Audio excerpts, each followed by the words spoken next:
एक अफसोसनाक वाक़या पेश आया मस्जिद नबवी सल्लल्लाहु अलैहि वसल्लम से मुल्हिका इहाते में, जहाँ पर पाकिस्तान से गया हुआ वफाकी वज़रा का जो वफ़द था वो गुज़र रहा था। वफाकी वज़रा उसमें शामिल थे तो आवाज़ें उन पर कसी गईं, चोर चोर के नारे लगाए गए, बालों से पकड़कर खींचा भी गया और इस ज़िमन में गिरफ्तारियाँ भी अमल में आईं और फिर तनकीद भी इस वाक़े पर होती रही और कुछ लोग इसका दिफा करते रहे कि जब गम व गुस्सा इतना ज़्यादा हो जाए तो फिर इस तरह का रिएक्शन तो ज़रूर आता है। मुझे याद आते हैं सुल्तान अब्दुल हमीद सानी सल्तनत उस्मानिया के अजीम खलीफा रहे।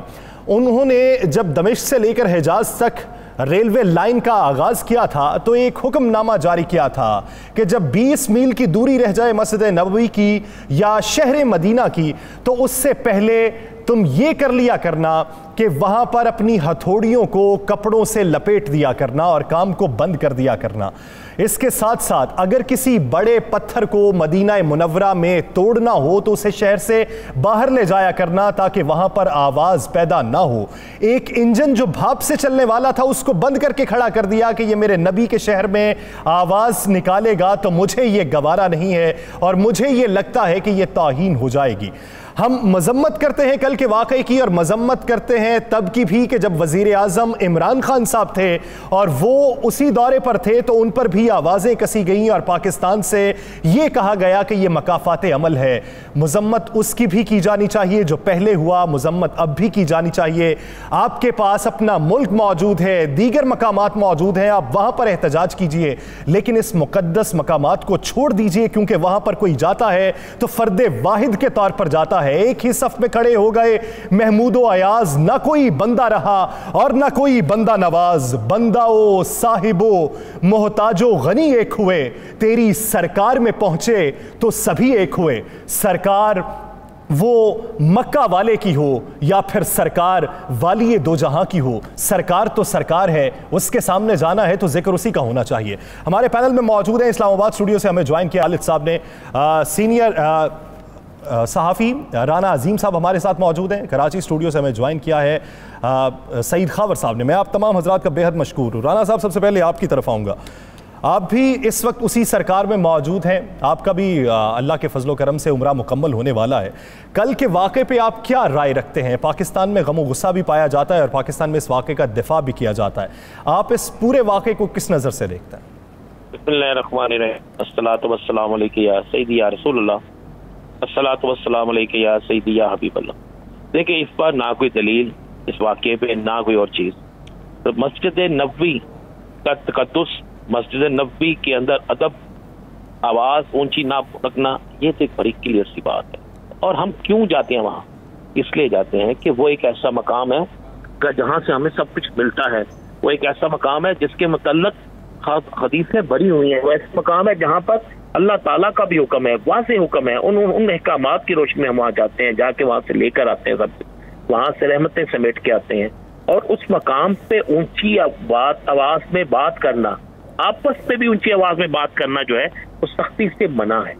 लेकिन इस मकाम पे जो कल वाक़या हुआ और इससे पहले जो वाक़ये हुए, ये सारे काबिल मज़म्मत वाक़ये हैं। ऐसे वाक़ये नहीं होने चाहिए।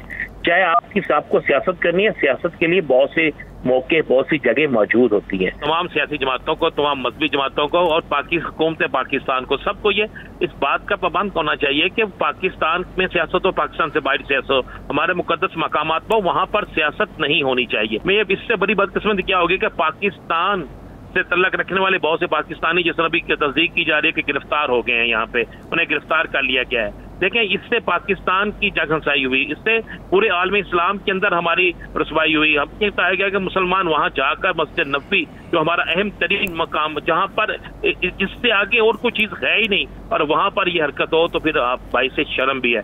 मैं कहूँगा कि ये क्योंकि मैंने कल यहाँ पे देखा कि वहां पर कुछ लोग वो थे जो मुस्लिम लीग नून के थे, वो भी नारेबाजी कर रहे थे, जिसे फिर पुलिस ने साइडों पे कराया, बकायदा वहां पे झगड़ा होने लगा था। तो ये नहीं होना चाहिए था। या सर, ये तो मस्जिद नबवी के अंदर तो यह खाना का किसी सूरत में इस बात का तस्वर भी नहीं होना चाहिए। और ये सारा कुछ मस्जिद नबवी के सहन में हुआ, हमने देखा, हमारे सामने हुआ। इसी तरह पहले बाकी जगहों पे भी ये सारी चीजें चलती रही हैं, तो ये नहीं होना चाहिए था। लेकिन इसके साथ साथ एक चीज बड़ी जरूरी है, ये चीजें कब शुरू हुई, कैसे शुरू हुई, क्यों?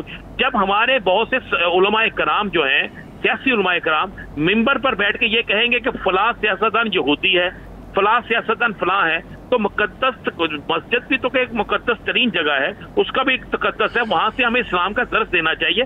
वहां से बैठ के हमें फतवे जारी नहीं करने चाहिए, ऐसे फतवे जो गलत हों, ऐसे फतवे जिसपे आप किसी पे ये इल्जाम लगाए कि ये यहूदी है, किसी पे ये इल्जाम लगाए ये काफिर है, किसी पे ये इल्जाम लगाए कि ये फलां एजेंट है। मसाजिद जो है वो दीन की तबलीग के लिए है, सियासत के लिए नहीं है। इसी तरह जो हमारा सबसे बड़ा घर है अल्लाह ताला का घर, रसूल पाक सल्लल्लाहु अलैहि वसल्लम का घर, तो वहां पर ये होना नाकाबिले बर्दाश्त है, चाहे वो किसी भी सियासी जमात से के कारकुन हो, खुद हो, ज़ायरीन उम्रा हो, कोई भी हो, जिस किसी ने भी हरकत की, इसको नहीं करना चाहिए था। ये हमारे लिए बाइस शर्म है। और आज तो जुमे की नमाज में हमने तो रसूल पाक सल्लल्लाहु अलैहि वसल्लम के दर पे ये अर्ज की कि या रसूल अल्लाह सल्लल्लाहु अलैहि वसल्लम आप के दर पे ये हुआ, हम इस पे शर्मिंदा हैं, जो भी इस पे है उन्हें हिदायत मिले और आगे से ऐसा ना हो। तो यही एक चीज है, इसकी जितनी मजम्मत की जाए कम है। लेकिन साथ साथ मैं फिर वही बात कहूंगा कि हमारे उलमाए कराम को अपना सोच विचार हमें जरूर करनी चाहिए, अपने अमाल की तरफ तवज्जो देनी चाहिए और को अपना हक अदा करना चाहिए, उलमाए कराम को हक अदा करना चाहिए। राव साहब, आप क्या समझते हैं, तदारुक किस तरीके से हो सकता है ऐसे वाकयात का, इसकी रोकथाम भी हो सके, बेहतरीन आप पैगाम भी दे सकें और बेहतरीन पैराए के अंदर उसे रख सकें? देखिए, सबसे बुनियादी बात तो ये है कि यासिर जो रहमतुल्लिल आलमीन हैं, जो रहमत ही रहमत लेके आए हमारे लिए, पूरे जग के लिए, पूरी दुनिया के लिए, तमाम आलम के लिए, तो उनके यहाँ तो कोई ऐसा कोई एक्ट या कोई ऐसी बात होनी नहीं चाहिए जो रहमत के हट से हो, किसी भी हवाले से जहमत का बायस बने, चाहे ऊंची आवाज़ में बोलें, चाहे जिस्मानी तौर पे कोई तशद्दुद करें, वट एवर। वो तो बहुत ही एक काबिल मज़म्मत फ़ेल है, जिसकी जितनी भी मज़म्मत की जाए कम है। यकीनन ये एक ऐसा गंभीर और खौफनाक वाक़या हुआ और उस धरती पे हुआ है जहाँ रहमत ही रहमत है और लोग रहमत के तलबगार होते हैं। वहाँ पे इस किस्म का वाक़या होना इट्सेल्फ बहुत सीरियस है।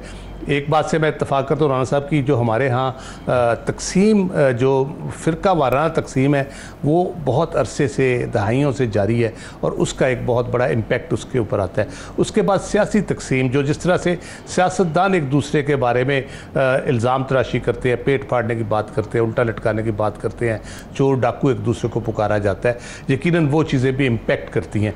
किसी एक सियासी जमात को ये कहना कि उसके लीडर की वजह से ये हो गया है या किसी दूसरे लीडर की वजह से हो गया, ये भी मेरा ख्याल है ज़्यादती होगी।